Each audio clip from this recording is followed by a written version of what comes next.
Barter system means तो सबको पता चल गया कि क्या होता है, एक वस्तु में दूसरा वस्तु। चलिए मैं याद दिला देती हूँ। जैसे कभी कभी आपके घर के नीचे कोई बर्तन लेके आता है, बोलता है मुझे कपड़ा दे दो, ठीक है, कपड़े के बदले में बर्तन, नया बर्तन देती है वो, और आपसे कपड़े लेके जाती है। याद आया? ये बार्टर सिस्टम का एक एग्जाम्पल है जो कि अभी भी प्रेजेंट में रन कर रहा है। क्लियर है? क्या हुआ, कोई डाउट है? उसको हम बार्टर सिस्टम बोलते हैं, कपड़े के बदले में बर्तन लेना, ठीक है। ये one of the best example है प्रेजेंट टाइम पे, ठीक है। अब हम बात करते कि मनी कैसे आया। मनी तो आ गया बार्टर सिस्टम को दूर करने के लिए, उसकी कमियों को दूर करने के लिए क्या आया? मनी। मनी आया क्यों? बार्टर सिस्टम में जो भी कठिनाइयाँ हो रही थी उनसे निकलने के लिए हमारे पास क्या आया? मनी आया, ठीक है। तो मनी कितने फॉर्म में आया, कैसे कैसे आया, पहले वो जान लेते हैं। सबसे पहले कौन सी मनी थी?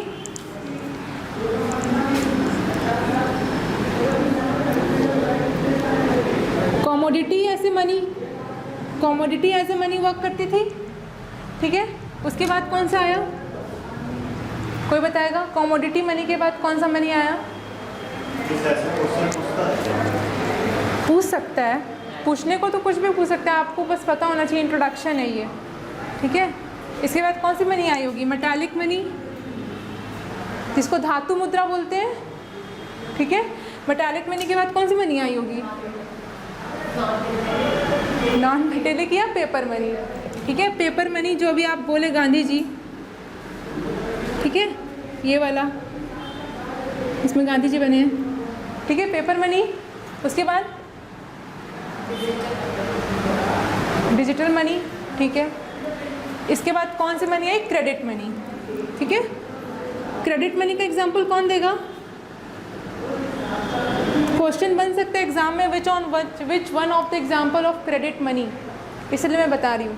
क्रेडिट मनी का मतलब साख मुद्रा, हाँ वेरी गुड। साख मुद्रा के एग्जांपल बताइए। क्या है? EMI, check, very good. Bank draft, ठीक है। ये सब क्या है? आपका साख मुद्रा है या क्रेडिट मनी है, जिसके ऊपर बिल रिसीवेबल भी इसमें आ सकता है, ठीक है। बिल रिसीवेबल भी आपका इसमें आ जाता है। बिल डिमांड ड्राफ्ट भी आ जाएगा, DD भी आ जाएगा, ठीक है। तो ये सब आपका क्या है? पेपर मनी के बाद कौन सा मनी आया? क्रेडिट मनी, जिसके बदले में आप लोन ले सकते हैं, या मनी की ज़रूरत नहीं है, आप एक क्रेडिट लेने का एक बेस है, ये उधार लेन देन करने का एक क्या है? बेस है, ठीक है। इसके बाद कौन सा मनी आया होगा? क्रेडिट मनी भी हो गया। इसके बाद कौन सा मनी आया? सबके पास है वो मनी, प्लास्टिक मनी, ठीक है, जिसको हम बोलते हैं ATM। और गवर्नमेंट चाहे तो प्लास्टिक में भी पेपर मनी इशू कर सकती है, तो उसको भी हम प्लास्टिक मनी बोल सकते हैं, ठीक है। तो आप ATM वगैरह या क्या कहते हैं, क्रेडिट कार्ड वगैरह, डेबिट कार्ड वगैरह। ATM तो आपका एक मशीन है, आप लोग गलत बोलते हैं, बोलना तो चाहिए डेबिट कार्ड, ठीक है। हाँ ATM कार्ड बोलिए, ठीक है, ATM मत बोलिए, ATM कार्ड, ठीक है। Debit card, credit card. तो ये आपका कौन कौन सा मनी आया? Commodity money, metallic money, paper money, credit money and plastic money. Clear है सबको? इस सब मनी वर्ड से आप लोग अवेयर हो गए, रिवाइज हो गया। चलिए अब हम बात करते हैं फंक्शंस ऑफ मनी की, ठीक है। बेसिकली फंक्शंस बताइए क्या होता है? मुद्रा के कार्य, राइट। प्राइमरी, सेकेंडरी, प्राथमिक, और कौन से कार्य हैं? प्राथमिक, आकस्मिक, और पढ़ा है ना? कौन बताएगा function of money? As a introduction एक चैप्टर था ना, money and banking. Medium of exchange, primary function है ये हमारे मनी का। चलिए किसी को कोई याद नहीं है, मैं याद दिला देती हूँ। क्या है फंक्शन ऑफ मनी? हमारे दो प्राइमरी फंक्शंस हैं, या प्राथमिक कार्य मुद्रा के दो हैं, ठीक है। मीडियम ऑफ एक्सचेंज और क्या है? कौन बताएगा? Medium of exchange and medium of exchange and कोई और बताएगा? हमें बता दे। अगर ये 2 पॉइंट आपको याद नहीं रहा कल तो अच्छे से तोड़ेंगे। मेजरमेंट ऑफ वैल्यू, ठीक है। पहला क्या है, मीडियम ऑफ एक्सचेंज, यानी कि आपका विनिमय का क्या कहते हैं, माध्यम है। पहला विनिमय का माध्यम है। और मेजरमेंट ऑफ वैल्यू मतलब कि उसकी वैल्यू को मेज़र करता है, मापने का काम करता है, ठीक है। मुद्रा की वैल्यू को मापने का काम कौन करता है, मुद्रा के कार्य जो दोनों हैं, ठीक है। तो ये मुद्रा का कार्य है, ठीक है। पहला कौन सा है,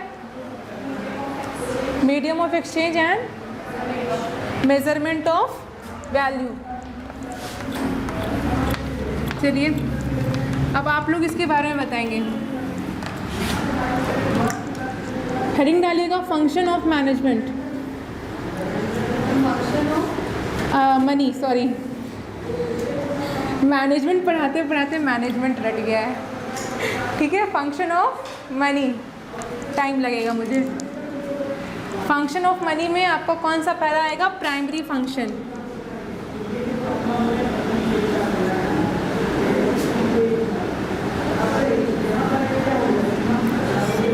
प्राइमरी फंक्शन में आपका पहला फंक्शन है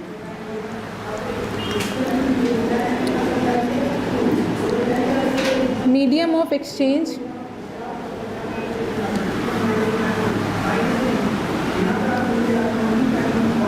एंड सेकेंड फंक्शन है मेजरमेंट ऑफ वैल्यू।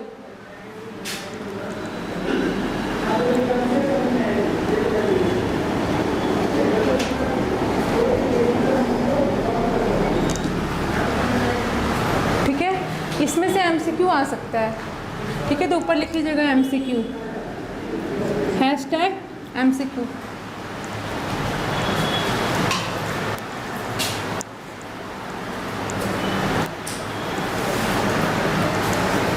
और जिसको हिंदी में लिखना है वो लिख लेगा विनिमय का माध्यम।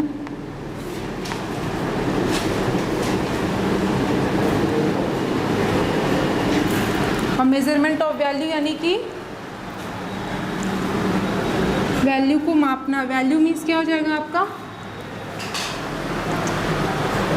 चलिए मैं कल बता दूंगी, ठीक है। हाँ, मूल्य को मापना,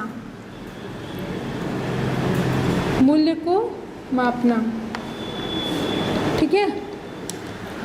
मेजरमेंट ऑफ वैल्यू एंड नहीं, मेजरमेंट ऑफ वैल्यू, मूल्यांकन अलग वर्ड है। मूल्यांकन मीन्स अलग हो गया, मूल्य का मापक, ठीक है। ये लिख सकते हैं मूल्य का मापक, ये ज़्यादा सूटेबल है। चलिए, मीडियम ऑफ एक्सचेंज का मतलब क्या है कि आपको कोई सामान चाहिए, ये कोई टॉय है, ठीक है। ये कोई टॉय है, आपको चाहिए, लेकिन इसके बदले में आपको क्या देने होंगे, रुपीस, ठीक है। इट मीन्स कि आपको या मोबाइल फ़ोन चाहिए तो आप कैसे लेंगे, पैसे देंगे और मोबाइल फ़ोन लेंगे। It means medium of exchange, विनिमय का माध्यम, एक्सचेंज का माध्यम। बीच में कौन आ जाता है, जब भी आप एक्सचेंज करने जाते हैं तो कौन आ जाता है, मनी। मनी के थ्रू आप क्या कर सकते हैं, एक्सचेंज कर सकते हैं। क्लियर है, मनी देंगे और सामान लेंगे, सामान देंगे और मनी लेंगे, दोनों हो सकता है, ठीक है। तो ये क्या हो जाएगा आपका मीडियम ऑफ एक्सचेंज। ये प्राइमरी फंक्शन है। सबसे मतलब कि मुद्रा का या मनी का पहला फंक्शन कौन सा है जो वो सबसे पहले परफॉर्म करता है, क्वेश्चन ये है। प्राइमरी में ये दोनों चीज़ों को आने का क्या मतलब है कि बहुत ज़्यादा वेटेज है ये 2 पॉइंट में। मनी का सबसे पहले आप एक्सचेंज कर सकते हो और दूसरा मेजरमेंट ऑफ वैल्यू। मैं जो बोल रही थी कि मैं अपने एक हॉर्स के बदले में या एक घोड़े के बदले में क्या दूँ, एक घोड़े के बदले में मुझे 10 किलो चावल, क्या सही रहेगा? ये बात का डिटर्मिनेशन कौन करेगा कि एक हॉर्स के बदले में मुझे 10 किलो राइस चाहिए। तो अब ऐसा क्या है, एक हॉर्स की भी कीमत पता है 70,000 है और 10 किलो राइस की कीमत क्या है, कुछ नहीं तो क्या कहते हैं आपका कुछ 1000 रुपीज़ होगी। तो आप मेज़र कर लिए, इसका मतलब आप इनसे ट्रांजैक्शन नहीं कर सकते। मूल्य को मापना, चाहे वो सामान का हो चाहे पैसे का हो, आप माप सकते हैं मुद्रा के थ्रू या मनी के थ्रू। क्लियर है कि ये मूल्य को मापने का काम करता है। मूल्य को कैसे मापेंगे, यानी आपके पास जो सामान है उसकी वैल्यू कितनी है, तो आप मनी लेंगे और सामान देंगे। ऐसा नहीं करेंगे कि आप एक हॉर्स के बदले में 10 kg राइस देने के लिए रेडी हो जाएंगे, ठीक है, क्योंकि इसमें सेटिस्फैक्शन नहीं है दोनों पार्टी को। क्लियर है, ये 2 पॉइंट समझ में आया, कल पूछेंगे। कल आप लोग को बताना है, ठीक है, रिवाइज करके आइएगा। Measurement of value and medium of exchange. Option MCQ या पूछेगा कि which is the primary function of money, ठीक है, इसका सेकेंडरी फंक्शन भी दे देगा, प्राइमरी फंक्शन भी दे देगा, आपको बताना रहेगा कि कौन सा प्राइमरी फंक्शन है। क्लियर? एक क्वेश्चन तो तय है इसमें से, फंक्शन ऑफ मनी से, ठीक है। चलिए अब हम बात करेंगे सेकेंडरी फंक्शन ऑफ मनी या मुद्रा के द्वितीयक कार्य। क्लास आपकी है? नहीं, सर की है, सर नहीं आते तब तक मैं ले लेती हूँ। हाँ ठीक है।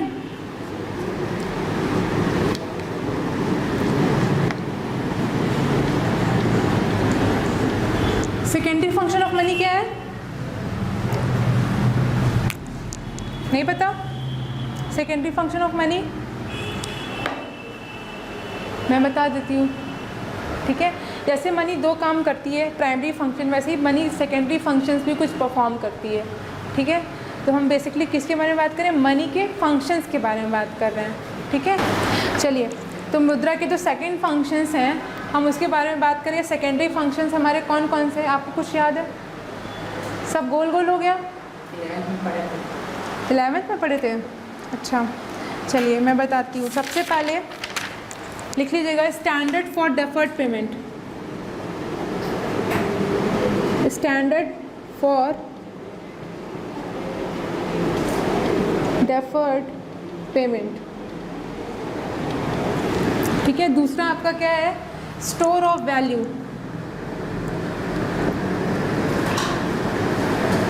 Store of value. तीसरा है ट्रांसफर ऑफ वैल्यू।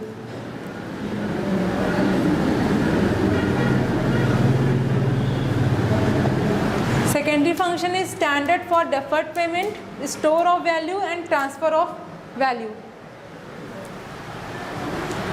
लिख लीजिए तो फिर बताइएगा।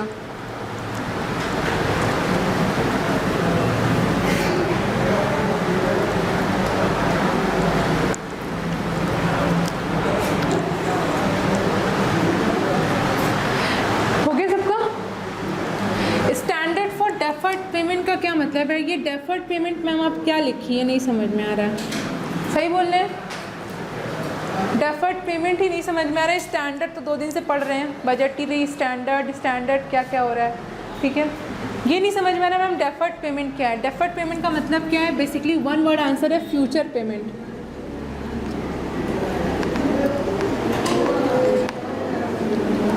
ठीक है, डेफर्ड पेमेंट का मतलब क्या है? Future payment. नोट डाउन कर लीजिएगा। डेफर्ड पेमेंट मीन्स कि कोई भी आपको अगर फ्यूचर में पेमेंट करना है, फ्यूचर की कोई लायबिलिटी है, तो ये उसके लिए भी स्टैंडर्ड सेट करता है। क्या आप अपनी कमोडिटी मनी के थ्रू फ्यूचर में पेमेंट कर सकते हैं? अगर वो पेरिशेबल नेचर की हुई तो ख़राब हो जाएगी, ठीक है। उसको लेके आना जाना इतने दिन तक रखना पॉसिबल नहीं है। जैसे मान लीजिए कि आपको फ्यूचर में पेमेंट करना है, आप एक फ्रिज रखना चाहते हैं, वो 10 साल बाद पेमेंट करना है, ठीक है। आप उस फ्रिज से 10 साल बाद पेमेंट करना चाहते हैं, तो क्या आप फ्रिज 10 साल तक रख सकते हैं? क्या वो उसी कंडीशन में रहेगी 10 साल तक? नहीं रहेगी, उसकी कंडीशन ख़राब हो जाएगी या तो आउटडेटेड हो जाएगी, ठीक है। तो अगर आपको 10 साल बाद कोई पेमेंट करना है, फ्यूचर पेमेंट करना है, तो मनी उसके लिए भी वर्क करती है। भविष्य में जो भी आपको पेमेंट करना है उसका काम क्या करती है? मनी करती है। यानी किसी से आपने लोन ले रखा है, उस लोन को 10 साल बाद पे करना है, तो आप मनी से इजीली पे कर सकते हैं विथ इंटरेस्ट। लेकिन आप किसी कमोडिटी से पे कर सकते हैं? नहीं कर सकते। कमोडिटी मनी थी तो इस तरीके का काम नहीं हो पाता था, ठीक है। तो कौन सा सेकेंडरी फंक्शन में पहले हमारा? Standard for deferred payment. वो आज ही स्टैंडर्ड सेट कर देता है। आप लोन लेने जाएंगे तो बोल देगा मैम आपको 10 साल बाद 10 लाख रुपए पे करना है, 2 लाख रुपए आपका इंटरेस्ट बनता है, ठीक है। आज ही स्टैंडर्ड बता देगा कि standard for deferred payment. Future में पेमेंट जो भी मिलने वाला है या आपको देना है, LIC से आपको जो कुछ भी फ्यूचर में मिलने वाला है वो आपको आज ही पता चल जाता है कि आप कितना प्रीमियम दोगे। तो आपको कम से कम, मतलब एग्जैक्ट तो नहीं, लेकिन वो बता देते कि हाँ एग्जैक्ट इतने के रेंज में पैसा मिल जाएगा आपको, ठीक है। 10 साल बाद, 18 साल बाद, 20 साल बाद, जैसा आपका टर्म्स ऑफ पॉलिसी रहती है। तो ये कैसे पॉसिबल है? मनी के थ्रू। मनी रहता तो ऐसा हो पाता? नहीं रहता तो नहीं होता ना। क्लियर है? तो ये आपका क्या स्टैंडर्ड सेट करता है फ्यूचर पेमेंट के लिए। क्लियर? मैम बहुत बोरिंग क्लास है। स्टोर ऑफ वैल्यू, ये कौन बताएगा? स्टोर ऑफ वैल्यू ये है एक बॉक्स, कुछ इस तरीके का दिखता है और इसमें है 5-500 के कम से कम 500 नोट। इसको देख के क्या समझ में आ रहा है? Store of value. उसको हम स्टोर करके रख सकते हैं, संचय करके। मैम आप इसको डिब्बे में करके रख सकती हैं, सेविंग होता है। यही ना मतलब वो स्टोर ऑफ वैल्यू का। कहीं भी स्टोर कर सकते हैं, घर पे भी स्टोर कर सकते हैं। जो लोग स्टोर किए थे डिमोनेटाइजेशन के बाद, पता चला था ना स्टोर किए थे, सबको पता चला था ना। 8 तारीख को, 8 को रात को 8 बजे, 8 नवंबर कुछ ऐसा ही था ना। कौन से ईयर में हुआ था सारा? दोनों लीगल टेंडर नहीं था, 1000 और 500 का नोट। 16 में ना, 14 में नहीं 16 में, ठीक है। 8 बजे कुछ डिक्लेरेशन हुआ था, बहुत भयानक डिक्लेरेशन, ठीक है। तो याद है ना। तो स्टोर ऑफ वैल्यू, आप इसके वैल्यू को स्टोर करके इस डिब्बे में रख सकते हो, आपको ज़रूरत है।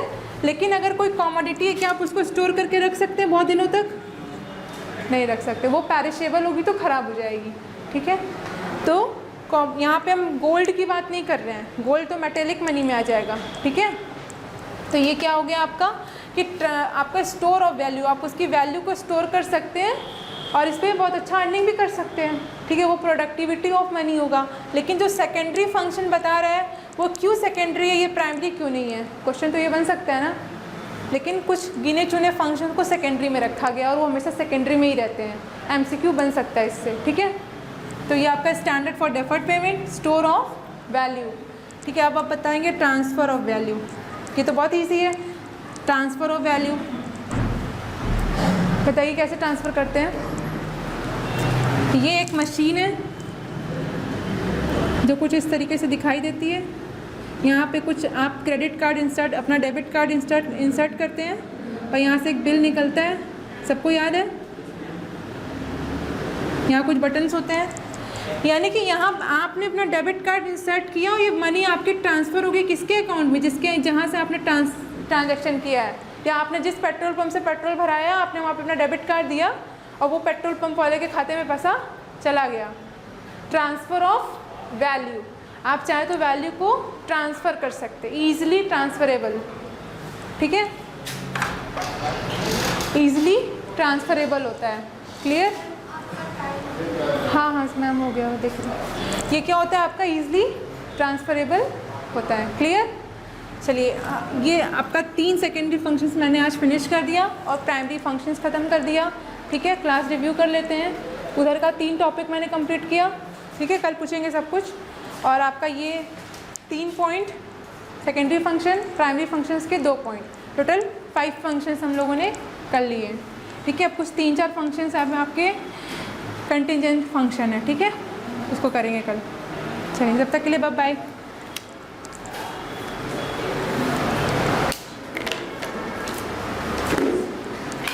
हाँ सबको क्लियर हुआ ना क्लास में सब कुछ?